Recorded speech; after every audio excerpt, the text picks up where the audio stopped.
to go. I don't mean that kind of order. I mean quiet, respect, and the considerate of the rights of others. That kind of thing. Now, the case before us has been brought to you by Gerald the Giant. I call Mr. Giant to the stand. Please tell us what Jack did to you. He broke my nose. He broke my knee. I've got 2 black eyes I can barely see. My jaw's so sore I can hardly talk. Ever since he chopped down that beanstalk. Why are you rhyming, Mr. Giant? This isn't a nursery rhyme.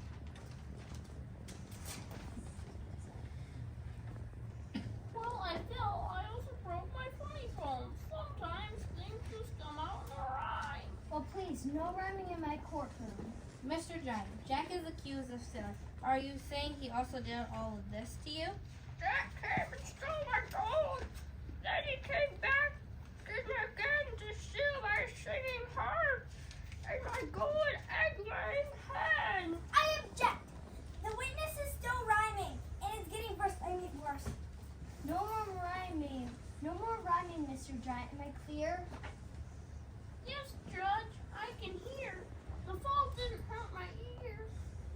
Stop picking on my poor husband. What are you going to do about Jack and the things he stole? Throw the book at him, Judge? I object. What are you objecting to now? It's dangerous to throw things. That's just an expression, meaning we should put Jack in jail and throw away the keys. Now I object. Now the prosecutor is throwing things too. Go on, Mrs. Giant, and please, don't throw a fit. That's how it happened. One day, out of the blue, a huge beanstalk grew all the way up to our castle in the clouds, and this ragamuffin Jack climbed up it. He looked lost and hungry, so I invited him and gave him a snack, and even had our hearts sing for him. And as soon as my husband Gerald came home, Jack ran off with our stuff.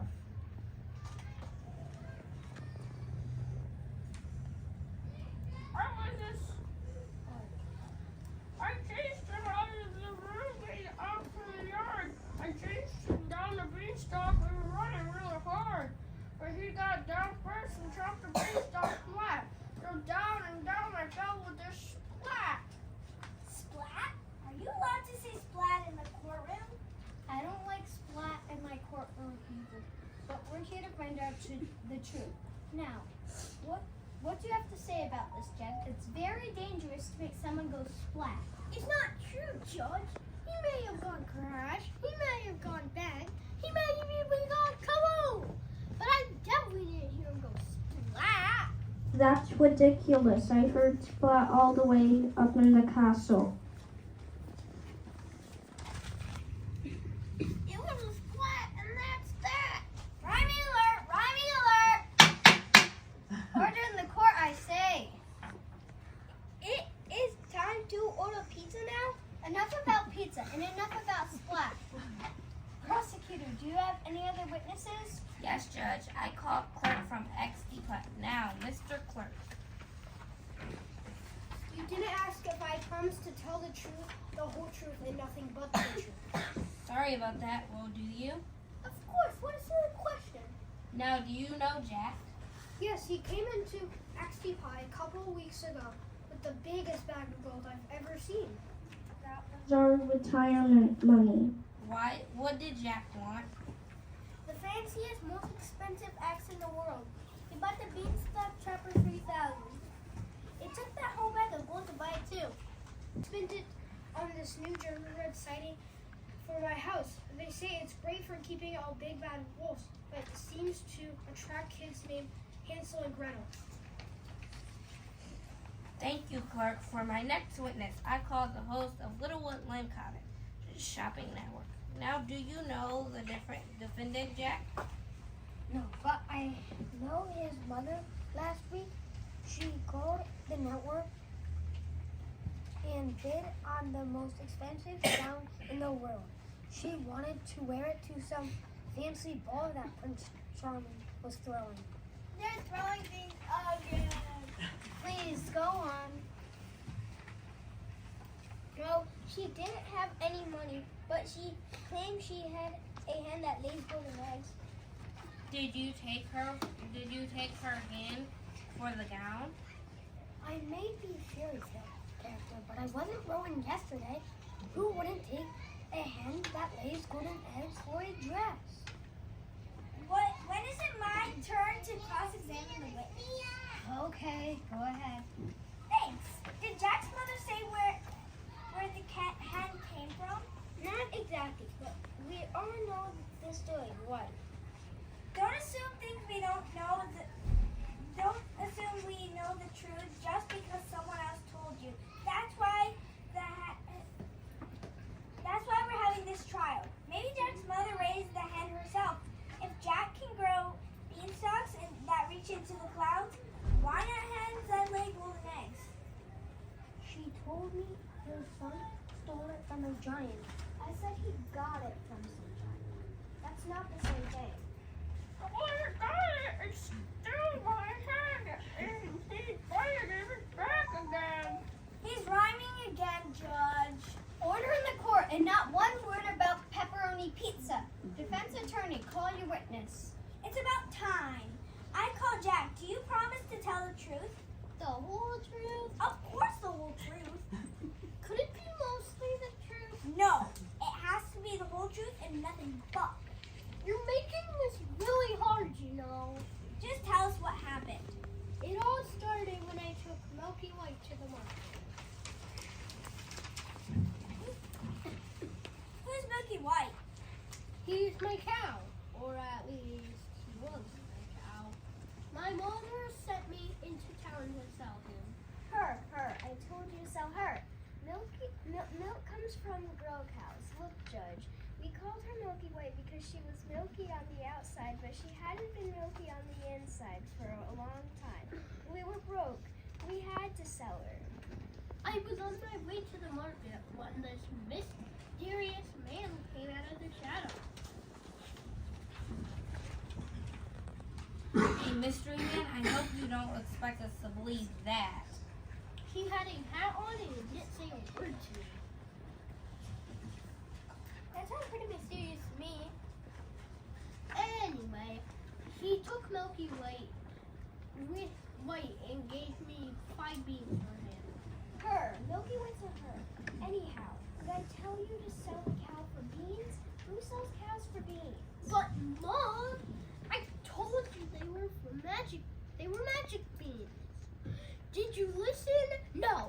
You threw them away, and the next morning, just like magic, a huge beanstalk was growing in our yard.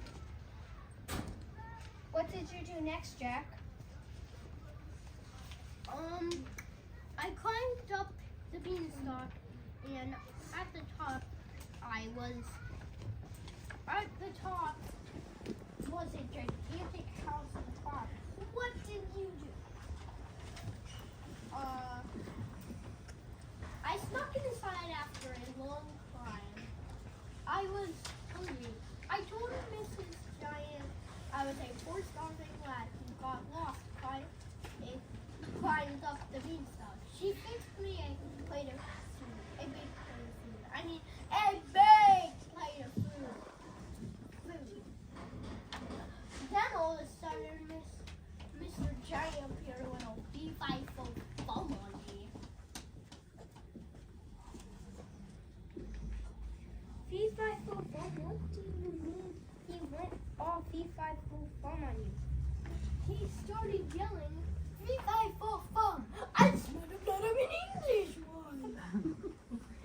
And I'm not English. I don't even know what an Englishman smells like. But I wasn't taking any chances. Gerald is always fee-fi-fo-fumming, Judge. He doesn't mean anything by it. So what did you do? I'm sorry for interrupting, Judge, but this is getting interesting.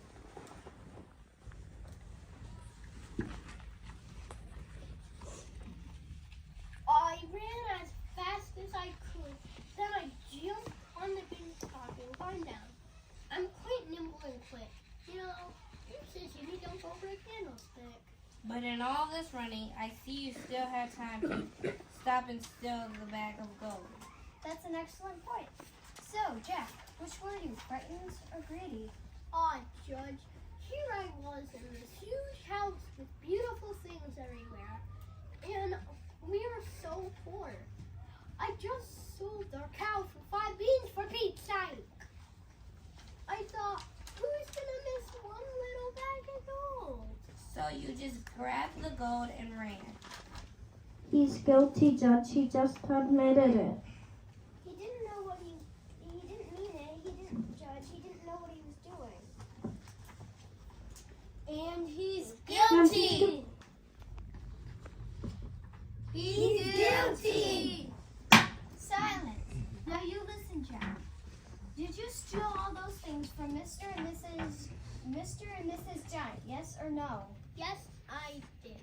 And did you chop down the beanstalk? With my husband on it?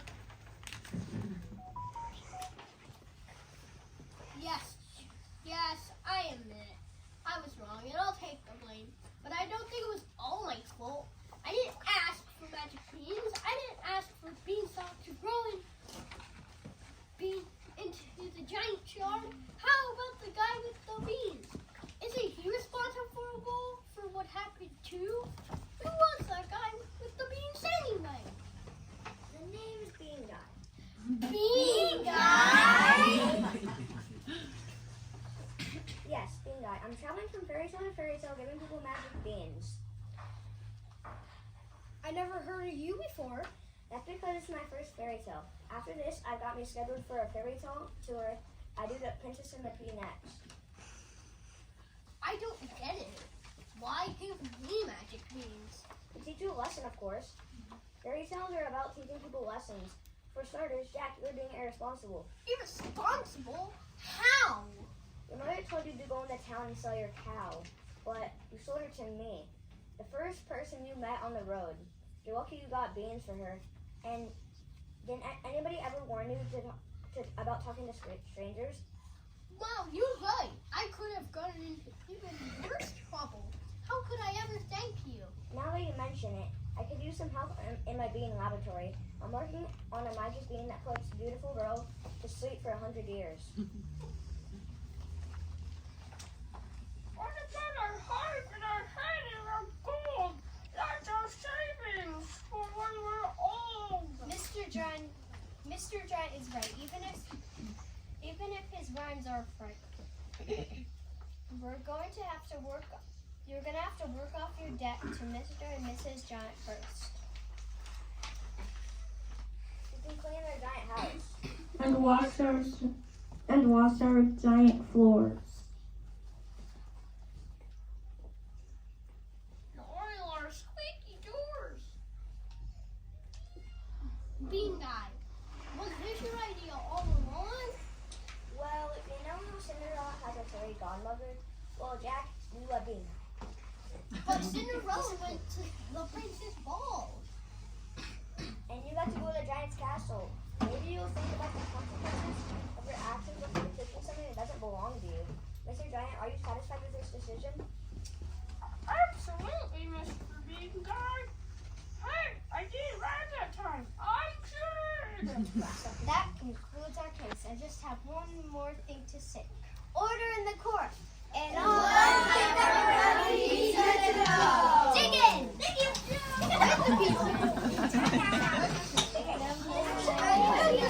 you.